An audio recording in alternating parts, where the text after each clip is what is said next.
The sound of children laughing pierced through the biting winter air.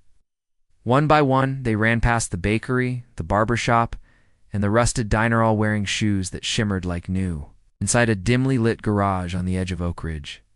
A man with silver hair and knotted fingers polished the final pair. The knock on the door was not gentle. Bam, bam. "Old man, we need to talk. Right now."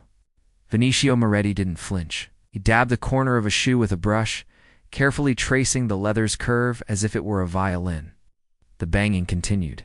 "You hearing me, Vin? Open up." Outside, 3 men stood in the snow. Mr. Gleason from the hardware store, Officer Kemp in uniform, and Tom Dyer, the balding mechanic who always looked like he was chewing on something sour. I said, "Open it." Tom yelled again. Vinicio finally rose. Joints creaking like old wood. He unlocked the garage door with a slow hand. The cold burst in like a slap. "There you are," Tom said, stepping forward. "Ah!" "We know what you've been doing." "What am I doing?" Vinicio asked, in a voice like gravel, soft but sharp. Officer Kemp held up a muddy sneaker. "This came from Jeremy Marsh. He said you took his old shoes and gave him these. Looked brand new." "He needed them," Vinicio replied simply. "Did you steal from the store?" Gleason asked. "That's some high-end stitching on that shoe. Not something a garage rat can pull off." Vinicio said nothing. He turned his head slightly toward the cluster of children gathered at the corner, watching in silence. Each wore a different pair of near-magical shoes. Some had patches shaped like stars. Others had soles that glowed faintly. Not a single child said a word. "Look, we just want to know what you're up to," Kemp said, tone softening. "Fixing what I can," Vinicio murmured. "Throwing away good leather is a sin." Tom scoffed. "That's not what this is about. You're making the rest of us look bad? Selling shoes under the table?" Vinicio looked him in the eye. "I sell nothing."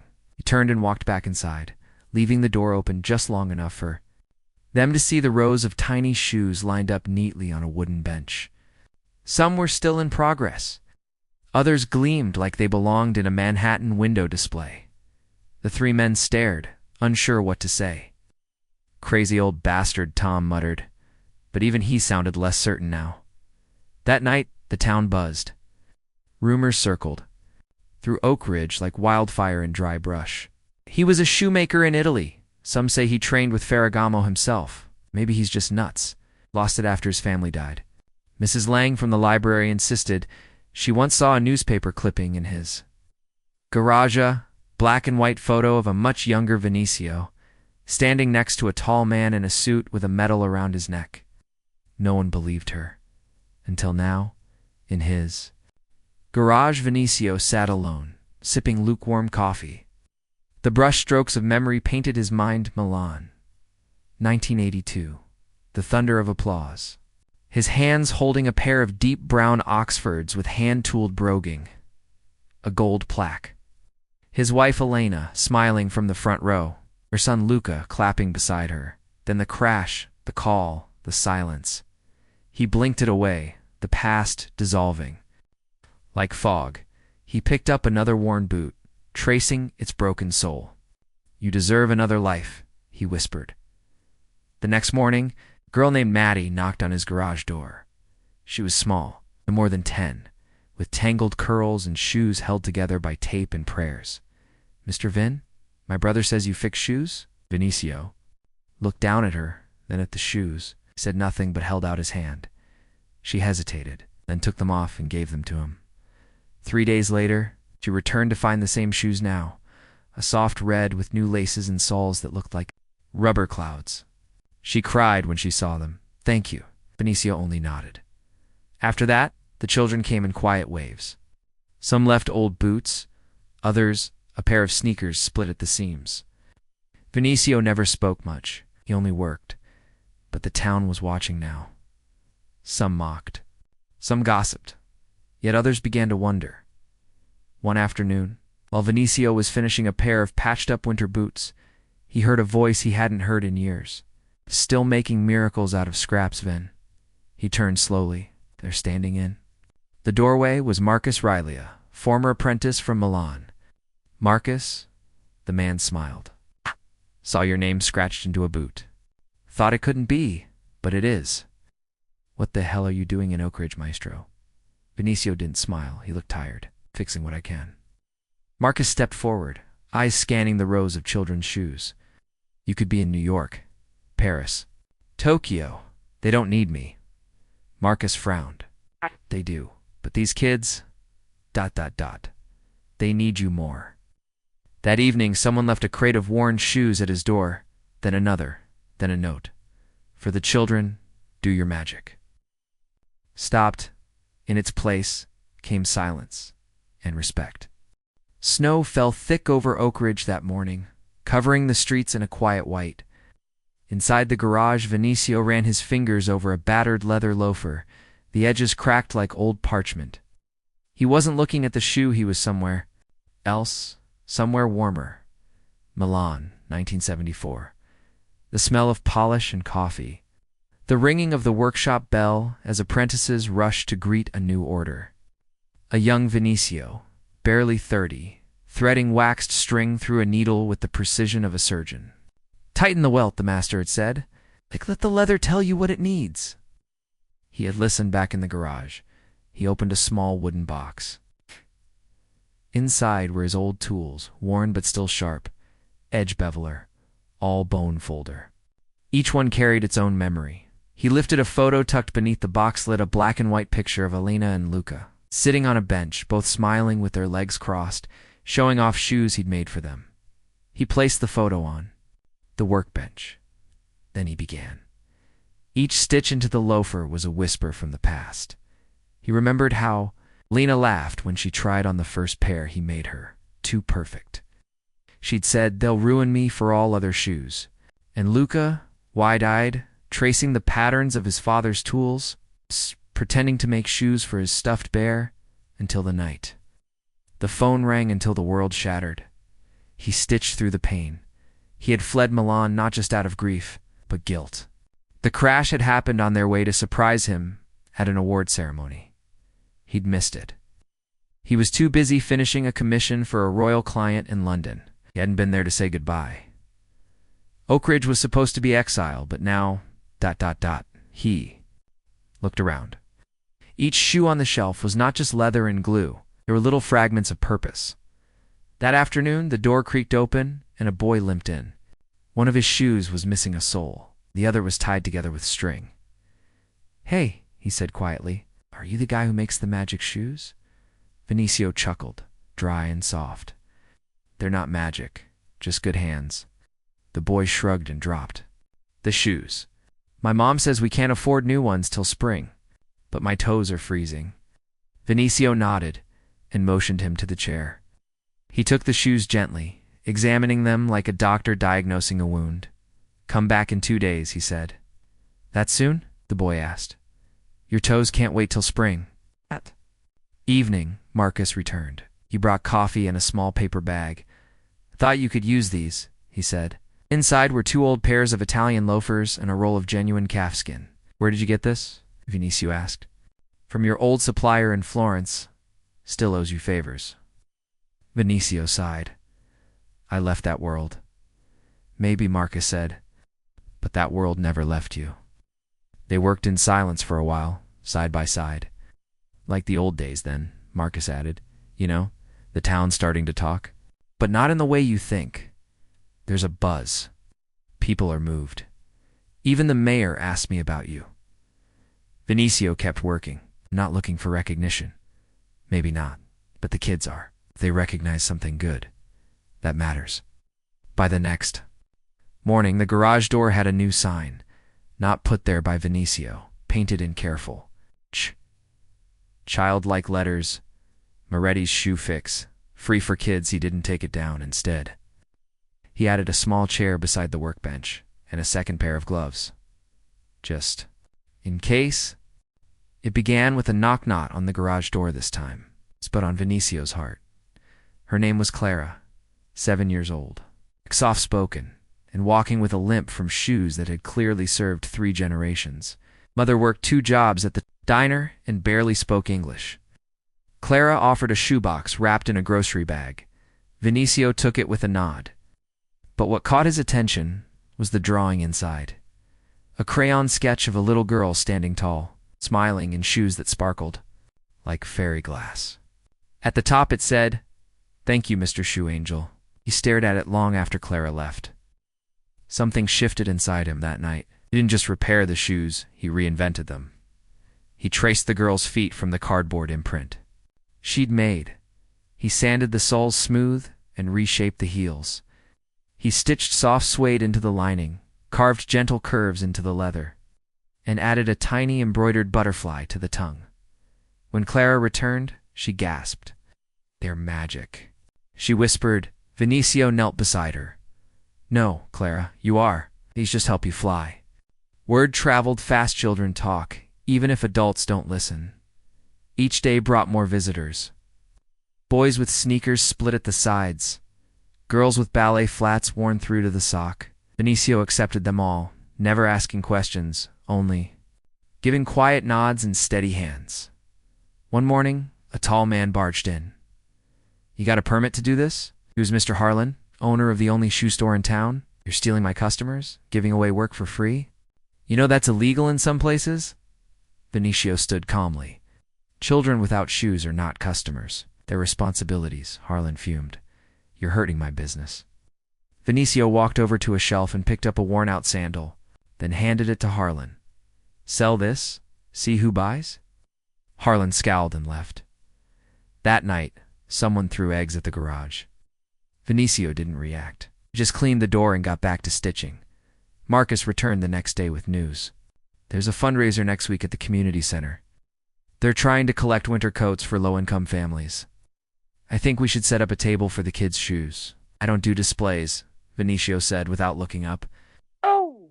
"Don't have to. Just let them come. Let them know who's helping them." Vinicio paused. He had spent years hiding from his past, from the applause, from the weight of his own legacy. But these children weren't asking for legend. They were asking for warmth. He nodded. The night of the fundraiser, the center buzzed, with music, food, and chatter. A corner table bore a hand-painted sign, "Shoes of Hope Free for Kids." Clara and Maddie stood beside it, proudly displaying boxes wrapped in paper and ribbons. Vinicio stayed behind the curtain, working silently on a last-minute repair. Then he heard the applause. He peeked out.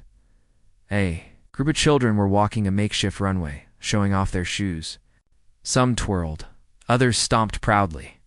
One boy, Jerome, held up a sign. "Thank you, Mr. Moretti." His hands trembled. He stepped out slowly. A hush fell over the room. Vinicio looked around and saw not judgment but joy, not curiosity but community. A single tear rolled down his cheek. He whispered, mostly to himself, "Alina, ... You see this?" After the event, people began donating materials. An old tailor dropped off spools of thread. A retired carpenter built him new shelving. Even Mr. Gleason from the hardware store left a bundle of leather scraps with a note. "Sorry for doubting." But not all were pleased. That same night, Vinicio returned to find his garage ransacked, shoe molds broken, shelves knocked down, single word spray-painted across the wall. Fraud. He stood in the wreckage. Silent Marcus arrived minutes later and stopped in the doorway, horrified. "We'll fix this," he said. Vinicio picked up a broken last, held it in his palm, and nodded slowly. "Let's begin." The storm rolled in without warning. Thick snow blanketed Oakridge like a suffocating silence. The streets emptied, and the last of the children hurried home as the wind howled through narrow alleys. But the garage light still burned. Vinicio sat, hunched at his bench, carefully aligning a pair of boots for a boy named Devin, who'd lost his father last fall. The snow piled against the windows. The clock struck midnight. That's when he smelled it. Smoke, at first faint, then sharp and choking. He rushed to the back of the garage. Flames licked up from a crate of fabric. The old kerosene heater had tipped over, or perhaps something else. He grabbed the extinguisher, fought the blaze with trembling hands. The fire hissed and sputtered but bit deeper into the shelves. Outside, a dog barked, then a shout. "Fire, Vin's place is on fire." Within minutes, neighbors gathered, Someone called the fire department? Children stood in their pajamas, faces pale, clutching each other. One girl cried, "My shoes! He was making my shoes!" The flames burst through the window. Firefighters fought the blaze through the blizzard. Inside, Vinicio refused to leave. He tried to salvage his tools, the children's shoes lined up in a row, his box of old photographs. Smoke swirled around him, turning memories into ghosts. He collapsed near the doorway, coughing, barely conscious, clutching a scorched boot. Strong. Arms pulled him out. It was Marcus. "You idiot," Marcus muttered, dragging him into the snow. "You could have died." Vinicio coughed, barely able to speak. "The shoes, the kids, they're safe. You're safe. That's what matters now." The garage burned. Sparks flew into the sky, swallowed by the storm. But the children never looked away. The next morning, the fire was out. Charred remains smoldered where the garage once stood. Vinicio sat on the curb, wrapped in a blanket, face blackened with soot, eyes lost in ash. Then, footsteps. The mayor, Officer Kemp, Mrs. Lang, parents, children, neighbors, dozens of them. A boy approached and placed a single, half-burned shoe at Vinicio's feet. "I wore these all winter," he said. "Best shoes I ever had." Then another child stepped forward with a sign, "We believe in Mr. Moretti." The mayor knelt beside Vinicio. "We didn't know, not really, but now we do. We won't let this end here." She stood and addressed the crowd. "Rebuild this together." Someone started clapping, then everyone joined. That afternoon, a reporter from the local paper arrived. She interviewed Vinicio, who spoke little, only saying, "I made shoes, that's all." But Marcus handed her a photo of Vinicio in Milan. Gold plaque in hand. The headline the next morning read, "From Italy's finest to Oakridge's hero, the shoemaker who gave kids hope." Donations poured in, tools, leather, funds. One retired contractor offered to rebuild the garage. A group of teens volunteered to help clean the site.